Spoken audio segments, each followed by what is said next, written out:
18वा सत्संग सोहळा या निमित्तानं प्रथम मी सर्व संतांच्या चरणी नतमस्तक होऊन बाबांच्या चरणी नतमस्तक होऊन आतापर्यंत ज्यांनी भजनाच्या रूपामध्ये रात्री जागवायचं काम केलं त्यांना सुद्धा माझा नमस्कार। आतापर्यंत आपल्याला सर्वांनी खूप चांगला प्रकारचा बोध दिला।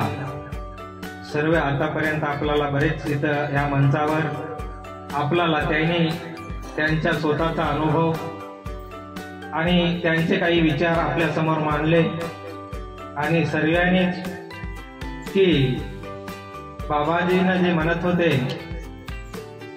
विश्वामध्ये आपण आहोत, आपल्यामध्ये विश्व आहे, तोच ईश्वर आहे।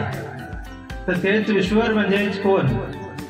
तोच आमचा आत्मा आणि तोच आत्मा सर्वीकडेच आहे असे संतांना सुद्धा म्हणले। जळी तळी काष्टी पाशाने तो भरून उरलेला आहे। तर बाबाजवळ तुम्ही बरेच वेळ आले असाल, बाबाजीचं दर्शन घेतलं असाल, तेव्हा बाबाजी तुम्हाला म्हणत होते तुम्ही माझ्या पाया पडता, तुमच्यामध्ये देव नाही का? तुम्ही का रिकामेच आहे का म्हणून तुम्हाला म्हणत होते बाबा।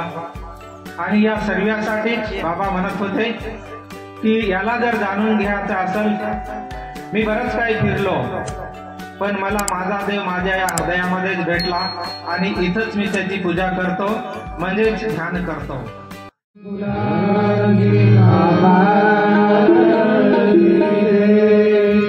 Thank you.